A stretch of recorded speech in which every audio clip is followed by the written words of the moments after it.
Hey, thanks for checking out my channel. I'm John Stark from MacTheMovieGuy.com, and this is a review of The Stranger. Ooh, is it a spooky season? Ooh, oh, it's not. Damn. Alright, well, I guess I'll watch another spooky movie. Yeah, this isn't really scary, so, I know with the title of The Stranger, you feel like it could be, but it's kind of just a mess of things. But we'll talk about that. I'm a blind film critic, so I watched this film with audio description. That was fun.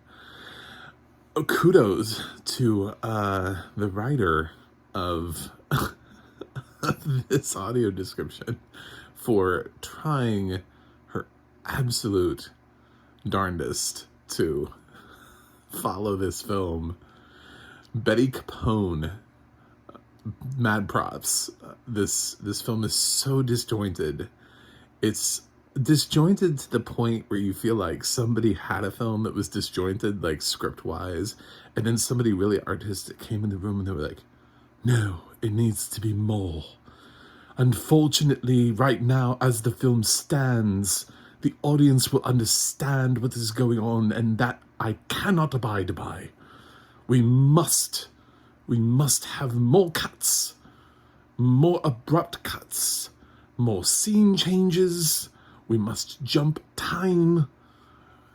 If the audience is able to follow the film, we have failed. And then birthed The Stranger. This film is a bit much. It's also really long, and it qualifies even I'm sure like the nice critics, the ones that say they like this movie because I'm sure it's super artistic. Look at what Australia did. Oh my god, they put this out. This is amazing. I'm sure even they would call it a slow burn. There's no way to not call this a slow burn. It's a slow burn. It's 2 hours, and the payoff is there. Eventually, you kind of get around to it, and you see what the movie was about, but it's not... by the 2 hour mark, I was just exhausted from this film.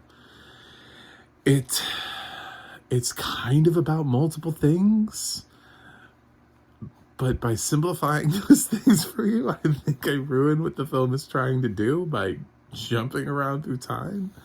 It stars Joel Edgerton and Sean Harris. I'll say that. It stars Joel Edgerton and Sean Harris. They're two guys. They meet, and most of the film is them kind of getting like on a journey across country, and you're not 100% sure why, but they are strangers at first, so it kind of has the potential to be like a strangers on the train thing. You don't know where this is going, but the film constantly cuts away from them and goes to one of their past lives. There's also a criminal investigation going on at the same time, which you're pretty sure is not like a coincidence. You're waiting for... You're like, oh, that's fun. Characters who are not tied directly into the script at all are having a criminal investigation. I'm sure that's not going to tie in at all, I'm sure. But the end of the film, you'll see what you waited 2 hours for, and I was underwhelmed by it. Someone has a jump scare in it, and I don't know why. I was like, is this becoming intense? Is this film becoming like a horror movie? Is this film gonna go somewhere? Is it gonna do something? No, it's not. It's not gonna do anything. It's just gonna have this random jump scare in the middle of the film just to make sure that the audience is still awake. That's all it is. That was the point of that jump scare. I actually think that was the point of the jump scare within the context of the movie too, was to wake somebody up while they're driving. But it's just a random moment where somebody shouts. Like the scene is quiet and somebody just screams at the screen.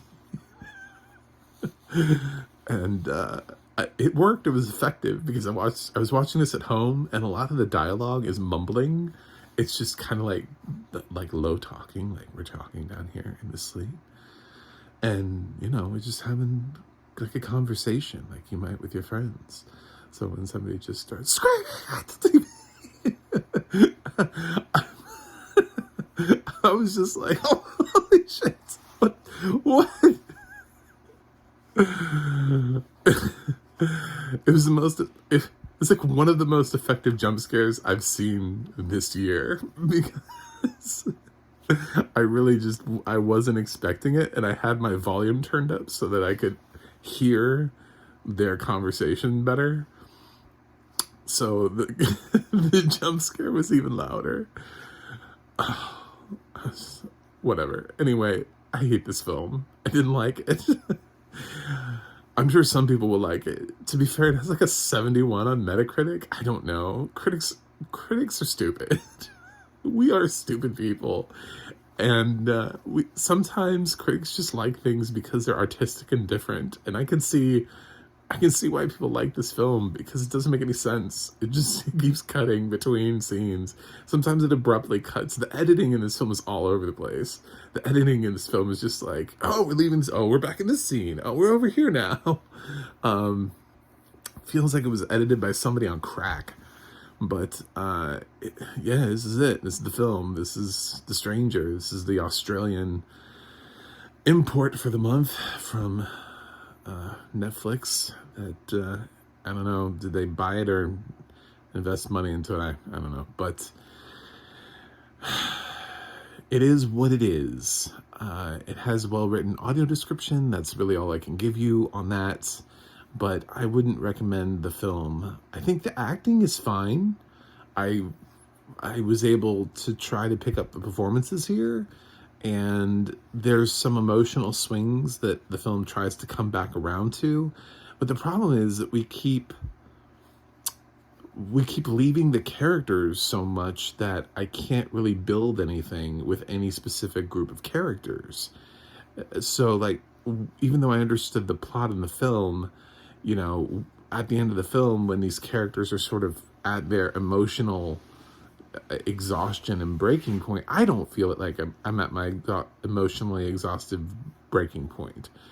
I just feel like I'm glad for the movie to be over. So I didn't really pick up what they were trying to do. And Joel Edgerton's a fantastic actor. I know he's trying really hard here, and I get what he's doing. And there are some scenes in here that could have worked, but I want a better edited version of this film. I want something that makes sense. I just think there's a better version of this film that doesn't feel the need to constantly change what it is that it's doing in the most weird, disjointed way possible. Anyway, that is my official review of The Stranger. So, where am I going to land with this one? I'm going to give The Stranger a D+.